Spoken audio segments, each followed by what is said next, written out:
안녕하세요. 사연을 부탁해입니다. 오늘의 사연을 소개하겠습니다. 어느 날 전화를 끊자마자 남편이 물었습니다. 누구야? 형수님인 거야? 형님인데 주말에 시간 있냐고 물어보더니 생일상 차려준다고 형님 집으로 오라고 하네? 생일상? 내일 모레 당신 생일이잖아. 생일이 평일이라 주말에 생일상 차려주신다고 건너오래. 근데 형님이 언제부터 우리 생일 챙겼다고 굳이 생일상까지 차려준다는 거지? 저도 모르게 고개를 갸우뚱거린 채 중얼거리고 있었는데요. 제 말이 끝나기 무섭게 남편이 화들짝 놀란 채 물었어요. 형수님이 내 생일상을 차려준다고 했다고? 방금 그러시던데. 한 상 차려놓을 거니까 아침도 굶고 12시까지 오라고 하던데. 근데 왜 그렇게 놀라는 거야? 당신 말대로 뭔가 이상하지 않아? 그렇지. 뭔가 좀 이상하긴 하지. 그지? 다른 사람도 아니고 형수님이 내 생일상을 차려준다는 것 자체가 어불성설이잖아. 남편이 얼굴까지 시뻘게 진 채 외치는 모습에 잠시 어리둥절한 채 바라만 보다가 말을 꺼냈습니다. 형수가 시동생 생일상 차려줄 수도 있는 거지. 뭘 어불성설이라는 말까지 하면서 오버하고 그래. 그동안 형수님 행태를 보면 내 입장에선 충분히 그럴 수 있는 거잖아. 당신도 뭔가 이상하다는 생각이 들긴 했잖아. 나도 그렇긴 한데. 남편 말을 듣고 곰곰이 생각해보니 결혼 후 우리는 형님과 아주버님 생일을 챙겼지만 두 분은 우리 생일 때 전화 한 통도 없었습니다. 결국 2번 정도 챙기다가 우리도 더 이상 챙기지 않았어요. 결혼 후 3번째 형님 생일을 앞두고 남편이 진지한 표정으로 말을 꺼냈거든요. 여보, 조금 있으면 형수님 생일이잖아. 벌써 그렇게 됐구나. 이번에는 선물을 뭘로 해야 할지 모르겠네. 저번처럼 상품권 드려야 할까? 나도 이렇게까지 하고 싶진 않지만 이번에는 생일 챙기지 말자. 생일을 챙기지 말자니? 형이랑 형수님은 우리 생일 기억도 못하는 것 같은데 우리만 그럴 필요 없잖아. 사실 첫 생일 때 당신이 선물 준비해서 가져다 드렸을 때 말이야. 당신한테 말은 못했지만 진짜 기분 나빴거든. 그때 생각이 나는 것인지 남편이 긴 한숨을 내쉬었는데요. 결혼 후 첫 형님 생일날 나름 백화점에서 괜찮은 선물을 사서 케이크와 함께 가지고 갔지만 선물을 보던 형님이 불만스레 입을 뗐습니다. 동서, 선물이라는 게 사람 취향에 맞아야 하는 건데 받는 사람 생각도 해야지. 이건 영 내 취향이 아닌 것 같아. 정말요? 전에 보니까 형님이 이 향수 쓰시는 것 같길래 이걸로 준비한 건데 죄송해요. 그럼 다른 걸로 바꿀까요? 아니야. 이미 사온 건데 번거롭게 뭘 바꿔. 이번에는 그냥 쓸 테니까 다음부터는 이런 걸로 사지 말고 그냥 상품권으로 주는 게 더 좋을 것 같아. 그럼 받는 사람도 더 편하잖아. 동서가 좋은 회사 다닌다고 하길래 이런 기본적인 건 잘 알 줄 알았더니 아직 배울 게 한참 많은 것 같네. 앞으로 궁금한 거 있으면 나한테 다 물어봐. 내가 특별히 잘 알려줄게.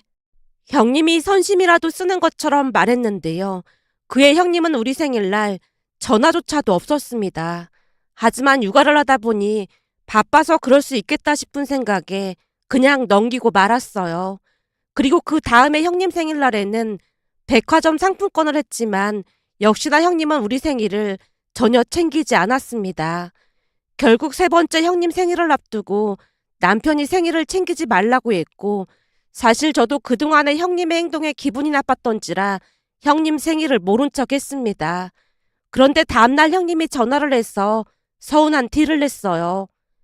동서, 어제 내 생일이었잖아. 근데 전화 한 통도 없길래 연락했어. 아, 네. 형님 생일 축하드려요. 혹시 내 생일 잊은 거야? 잊은 건 아니고 보니까 시댁이랑 우리 친정은 분위기가 조금 다른 것 같길래요. 분위기가 다르다니? 그게 무슨 소리야? 우리 친정은 가족끼리 서로 생일을 챙기거든요. 근데 시댁은 그런 분위기가 아닌 것 같아서 저도 분위기에 따라야 할 것 같아서요. 분위기라니? 무슨 분위기를 말하는 거야? 그러니까 우리 생일날 형님도 그렇고 아주버님도 그렇고 전혀 모르시는 것 같길래요. 그래서 그이한테 물어보니까 원래 그런 분위기라고 따로 챙길 필요 없다고 해서요. 제가 미리 생각해뒀던 말을 막힘없이 하자 순간 말문이 막힌 것인지 형님이 잠시 머뭇거리다가 갑자기 푸념을 늘어놓았습니다. 동서가 아직 애가 없어서 그러는 모양인데 집에서 하나도 아니고 둘씩이나 독박 육아를 하다 보면 정신이 하나도 없거든. 내가 윗사람이기도 하고 그러니까 난 동서가 이해해줄 줄 알았는데 많이 서운하다. 형님, 한 번은 바빠서 그럴 수 있다고 생각했지만 두 번씩이나 전화 한 통도 없는 건 저도 좀 서운하더라고요. 역시 공부만 잘했지 배려가 너무 없네. 나 바쁘니까 그만 전화 끊자. 라며 형님이 신경질적으로 전화를 끊어버렸습니다. 그렇게 몇 달이 지나서 남편 생일날이 다가왔는데요. 형님이 생일상을 차려놨다길래 많이 놀랄 수밖에 없었습니다. 남편이 계속해서 의심을 했거든요. 진짜 이상하다니까? 대체 무슨 꿍꿍이가 있는 거지? 내가 보기엔 꿍꿍이가 아니라 우리가 매번 생일을 챙겼었잖아. 근데 올해는 갑자기 연락을 안 해서 조금 놀란 거 아닐까?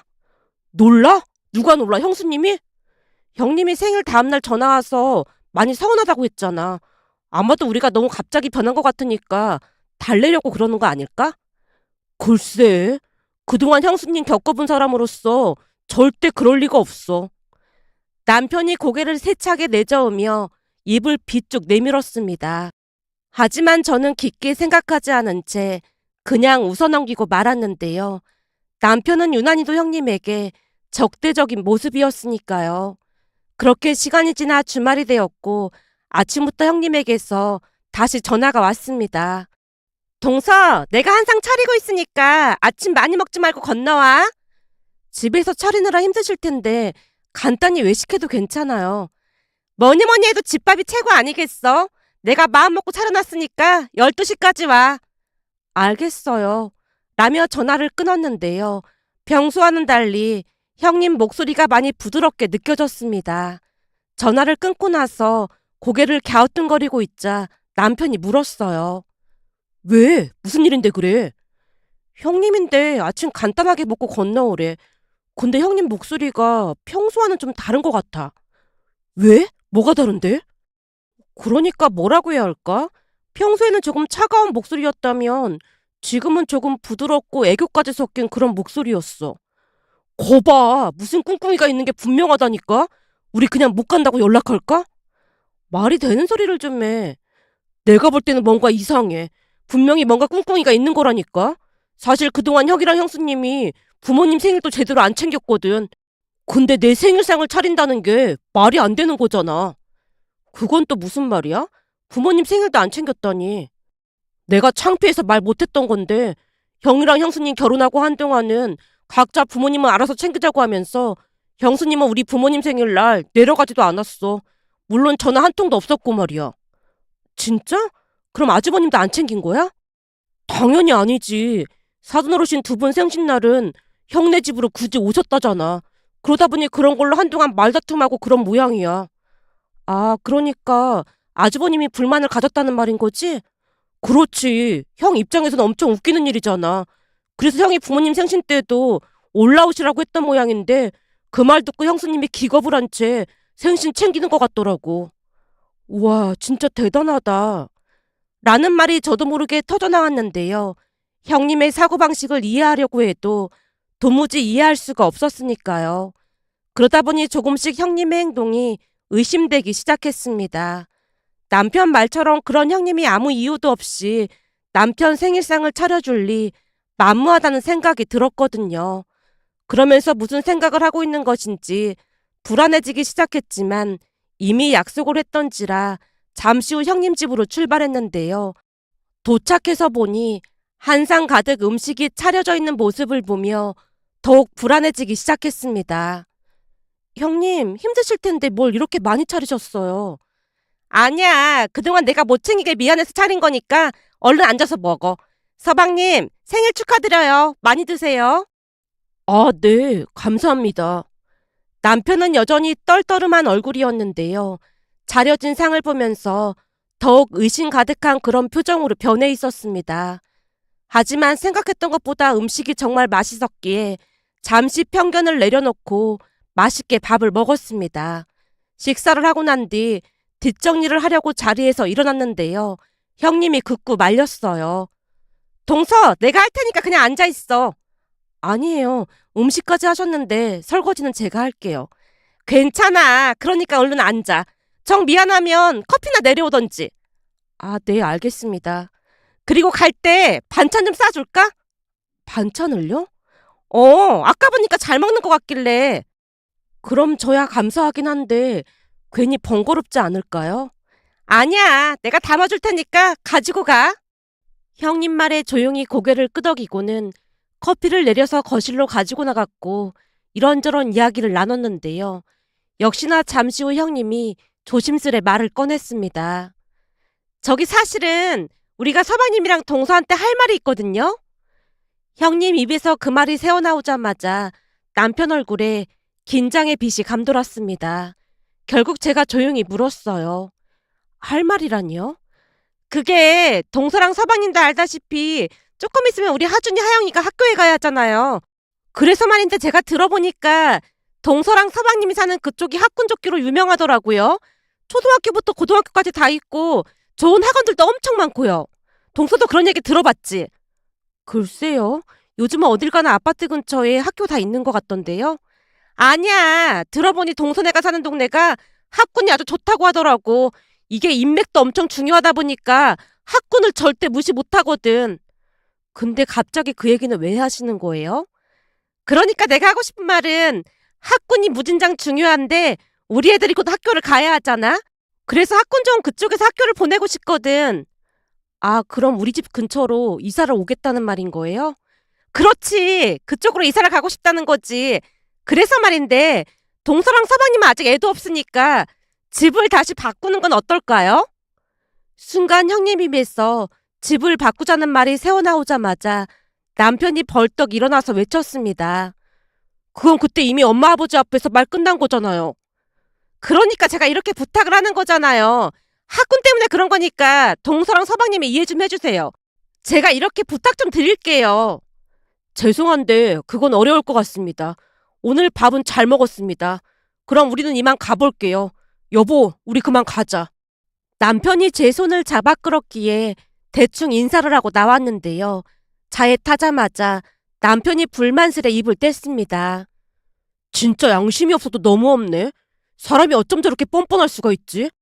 거봐, 내가 뭐라고 했어. 무슨 꿍꿍이가 있는 것 같다고 했잖아. 그러게. 근데 그 얘기를 꺼낼 거라고는 진짜 상상도 못했어. 누가 아니래? 어떻게 그런 말을 꺼낼 수가 있지?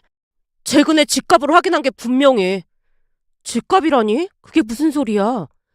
사실 나도 잘 모르고 있었는데 2달 전인가 엄마한테 연락이 왔더라고. 어머님께? 어머님이 뭐라고 하셨는데? 보니까 우리가 사는 아파트가 많이 오른 것 같다면서 혹시나 형수님이 이상한 말 꺼낼 수도 있다고 하셨거든. 어머님이 진짜로 그러셨단 말이야? 그때는 설마 그러겠나 싶어서 한 귀로 듣고 한 귀로 흘러버렸거든. 근데 엄마 말이 정확히 맞았네. 와, 형수님 진짜 무서운 사람이다. 다른 사람도 아니고 형수님이 그러면 안 되는 거잖아? 라며 남편이 입에 거품까지 문 채 흥분했습니다. 그날따라 남편이 많이 심하게 화를 내긴 했지만 남편이 그러는 것도 이해할 만은 했어요. 사실 결혼 전 시부모님이 불러서 갔더니 시어머님이 집 이야기를 꺼내셨어요. 우리가 서울 생활 창탄하고 고향 내려가서 살고 있다는 소리 들었니? 네, 들어서 알고 있습니다. 니들 신혼집은 따로 마련할 필요 없고 땡땡동에 있는 아파트에 들어가서 살면 될 거야. 근데 명의를 바꾸거나 그러진 않을 거다. 당분간은 우리 명의로 된 집에 들어가서 살다가 나중에 때가 되면 바꿔줄 생각이야. 물론 첫째네도 지금 그렇게 살고 있거든. 한마디로 그냥 살다가 나중에 때가 되면 물려줄 생각이지만 지금은 아니라는 거다. 대신 그거에 불만 있다고 하면 집은 니들이 알아서 구하면 되는 거야. 무슨 말인지 알겠니? 네, 알겠습니다. 첫째네가 살고 있는 집이랑 니들이 들어가서 살 집이랑 가격대도 비슷하고 평수도 똑같으니까 그렇게 알고 있으면 된다. 라며 시어머님이 집 이야기를 하셨습니다. 물론 시어머님 말씀에 저는 그저 감사할 따름이었기에 혼수랑은 부족함 없이 하겠다고 말씀드렸는데요. 시어머님이 조용히 물었습니다. 넌 집 명의를 니들 이름으로 해달라고 하지 않는구나. 그거에는 불만이 없는 거니? 네? 그게 무슨 말씀이세요? 아니, 방금 내가 집 명의는 안 바꿔줄 거라고 했잖니. 근데 너는 불만이 없냐고. 사실 결혼 준비하면서 대출 알아보고 있었는데 그냥 들어가서 살라고 하셔서 오히려 너무 감사한걸요. 제 친구도 시부모님 명의로 된 집에서 들어가서 살고 있는데 매달 월세를 드리더라고요. 저희도 매달 월세 드리겠습니다. 뭐? 월세를? 방금 전에도 대출받을 생각이었다고 말씀드렸는데 그 돈을 아낀 거잖아요. 그러니까 많이는 아니지만 그래도 매달 월세 보내드리겠습니다. 그래야 제 마음이 편할 것 같아서요. 네 마음이 편할 것 같다니? 그건 또 무슨 말이야? 사실 결혼할 때 친정 부모님이 5천만 원 도와주신다고 했거든요. 근데 집에 그냥 들어가서 살라고 하시니까 제 입장에서는 약간 눈치도 보이고 너무 죄송해서요. 됐어. 월세는 무슨 월세야. 시어머님이 손사래를 치셨습니다. 그렇게 집에 돌아오는 길에 남편에게 물었습니다. 자기네 집이 그렇게 부자였어? 부자는 아니고 그냥 유산 받은 것도 좀 있고 하다 보니까 아버지가 투자를 잘하신 모양이더라고. 아들 둘한테 집을 물려주신다는데 당연히 부자인 거지. 그동안 나한테 왜 그런 얘기 안 한 거야? 굳이 할 필요가 없었으니까. 근데 자기랑 형수님이랑 너무 다르다 보니까 엄마가 많이 놀라신 것 같아. 뭐가 다르다는 건데? 라며 제가 의아하다는 표정으로 묻자 남편이 기가 막힌 말을 꺼냈습니다. 사실 엄마가 형수님한테도 똑같이 얘기를 꺼냈는데 형수님은 집 명의를 형 명의로 해달라고 막 난리도 아니었거든. 부모님도 처음에는 바꿔줄까 잠깐 그런 생각도 하셨다는데 형수님이 너무 그러다 보니까 부모님이 더욱더 명의를 안 바꿔주신 거야. 근데 자기가 그냥 고맙다고만 하니까 엄마 입장에서는 많이 놀라신 것 같더라고. 자기가 그렇게 말해줘서 나도 참 고마웠어. 그게 당연한 거지. 난 진짜 너무너무 감사한 마음이야. 집 걱정 없이 사는 게 어디겠어. 라고 대답을 했는데요. 그때 제 마음은 진심이었습니다. 주변에 보면 집 때문에 대출받고 난 뒤 갚아나가느라 생활고에 허덕이는 사람들도 많이 봤으니까요. 그렇게 우리는 결혼을 했고 시부모님이 마련해주신 아파트에 들어가서 살았습니다. 그런데 들어간 지 5개월쯤이 지났을 무렵 형님이 집을 바꿔달라고 난리를 쳤습니다. 어느 날 형님이 시댁으로 오라고 해서 시댁으로 갔는데 형님이 눈물까지 흘리며 하소연을 했습니다. 어머님, 아버님, 제가 들어보니까 동서랑 서방님이 사는 동네가 투자 가치가 훨씬 좋다고 하더라고요. 그래서 우리 보고 뭘 어쩌라는 거니? 시어머님 표정이 돌연 싸늘하게 굳어졌습니다. 하지만 형님이 계속해서 억지를 부렸어요. 혹시 그거 다 알고 우리 보고 거기 들어가서 살라고 하셨던 건 아닌 거죠? 넌 지금 그게 말이 된다고 생각하니? 우리가 거기 들어가서 살라고 했어? 네가 그때 두 아파트 중에 하나 선택한 거잖아. 근데 이제 와서 말도 안 되는 소리라고 있어. 시어머님의 목소리가 높아졌지만 형님도 지지 않고 말을 이어갔습니다. 그때는 잘 몰라서 그랬던 건데 말씀이라도 해주셨으면 좋았잖아요. 다른 분도 아니고 아버님께서 그걸 모를 리가 없었을 텐데 너무 억울해서 말씀드리는 거예요. 그래서 말인데 서방님네랑 집을 바꾸고 싶어요. 뭐? 집을 바꿔? 둘째 애가 거기 들어간 지 5개월밖에 안 됐는데 너 지금 제정신으로 하는 말이니? 시어머님이 잔뜩 성이 난 목소리로 말했지만 형님도 뜻을 굽히지 않았습니다. 집 바꿔주세요. 우린 애까지 있는데 우리를 먼저 생각해 주셔야 하는 게 맞잖아요. 그만하라고 했잖니? 결국 큰 말다툼으로 이어졌고 시부모님이 형님과 아주버님을 집에서 내쫓았습니다. 하지만 그 뒤에도 형님이 우리 집까지 찾아와서 어찌나 난리를 치던지 혀를 내두르고 말았는데요. 잠다 못한 남편이 시어머님에게 모든 사실을 말하는 바람에 집안이 발칵 뒤집어졌습니다. 그 바람에 형님이 제게 전화해서 협박 아닌 협박까지 했어요. 우리 이혼할 거니까 그런 줄 알아. 이혼이요? 그래, 동서가 집만 바꿔줘서도 이 사달이 안 났을 텐데 그 정도도 배려 못 해주는 거야? 형님, 저한테 말할 게 아닌 것 같은데요. 그러지 말고 동서가 말 좀 잘해주면 안 될까? 그리고 아직 명의 이전을 해준 것도 아닌데 동서가 뻗팅기는 것도 참 웃긴 거잖아. 좋은 게 좋은 거라고 동서가 바꿔준다고 말 좀 해줘봐. 동서가 바꿔준다고만 하면 집안에 다시 평화가 찾아올 건데 동서가 그냥 바꿔준다고 해라. 라는 말까지 했으니까요. 결국 질릴 대로 질려서 남편에게 말을 꺼냈어요. 여보, 내가 볼 때 형님이 쉽게 끝날 것 같지가 않거든? 그러니까 그냥 형님 뜻대로 하자. 그럼 또 이사해야 하는데 우리가 왜 그래야 하는 거야? 난 절대 싫어. 나도 이사하기 싫은데 이대로 가다가는 어머님 아버님도 계속 힘드실 것 같아서 그래. 이사 한번 해주면 끝나는 거니까 그냥 우리가 한 번만 참자. 어머님 아버님 자식들한테 집까지 해주셨는데 두 분이 너무 안 되셨잖아. 사실 이게 우리 집이 아닌 건 맞는 거잖아. 그러니까 그냥 바꿔주고 끝내자.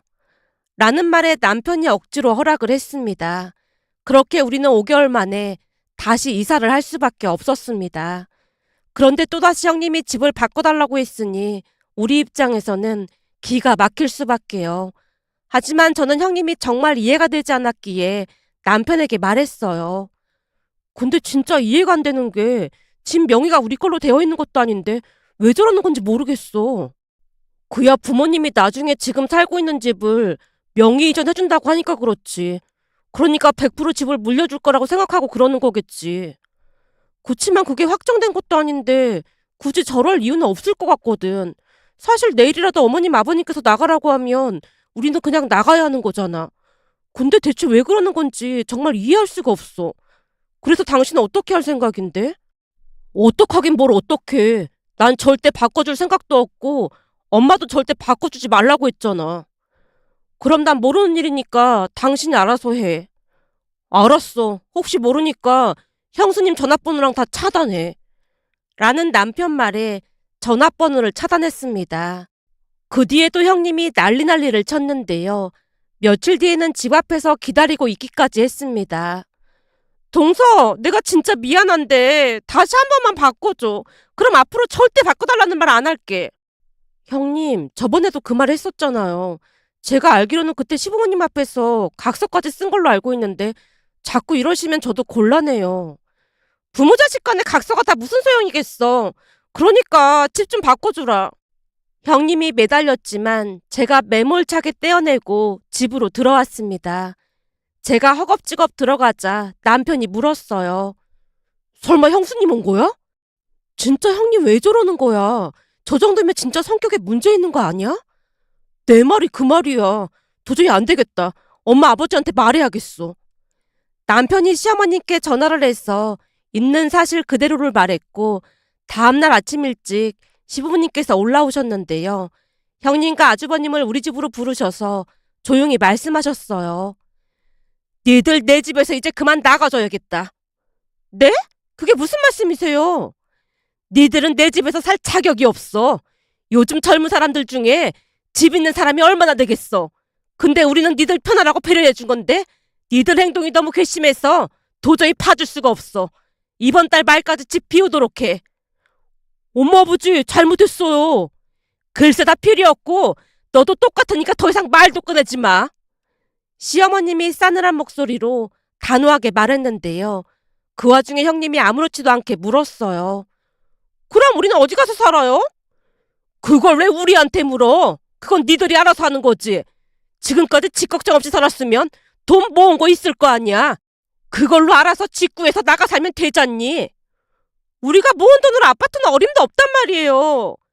그걸 왜 우리한테 그러냐고.